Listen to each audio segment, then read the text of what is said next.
Oh, it's a big boy parcel today. That's right, Be Quiet finally remembered that I exist and sent me over a Shadowbase 800DX to check out. JK, Be Quiet, you know what? You know I love you guys. Ugh, okay, now obviously, like with any Be Quiet case, there's a lot to talk about, but of course one of the biggest things is the cooling potential. I mean, this one included a 140mm fan up here looks comically small when compared to how much space you have here. That's right, you saw that correctly, that's 3 140mm fans at the top and another 3 at the front. Is it overkill? Yes, very much so, but who cares? Looking at the front panel, it's pretty decent for a 2023 case. It has a nice big power button, both mic and headphone jacks, which is awesome to see because a lot of companies nowadays are going for combo jacks instead. You also have 2 USB Type A ports, which I assume are going to be USB Gen 3 or faster. I'm gonna have that somewhere on the screen right now, and also front USB Type C, which is also pretty much a given nowadays.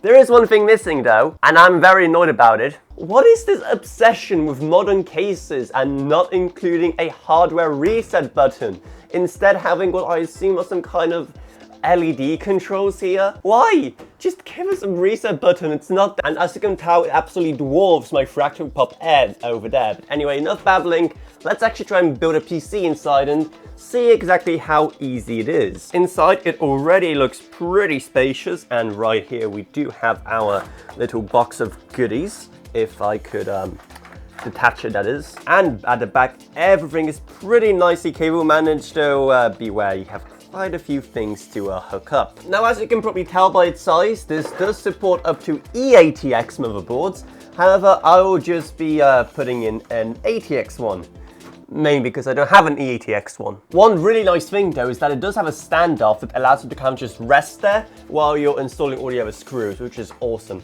Now then, if you're planning on using an AIO, well, don't worry, it's not that big that the tubes won't reach or something.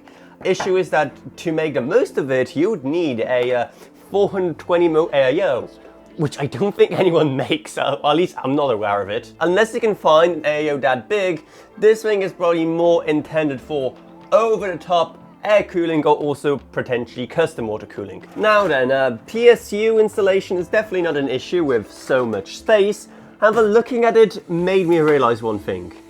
Give us back optical drive bays. There's so much wasted space down here that would be perfect for an ODD, kind of like what Fractal did in some of their recent cases. Now, thankfully, there's more than enough space here to manage and actually store your cables, which is great because in so many cases, there's just no space at all left at the back for you to actually, you know, be able to mush all the cables in there while also being able to close the side panel up again. And unlike so many other cases, there's enough space up here for me to run those 8 pins to the CPU without destroying my fingers.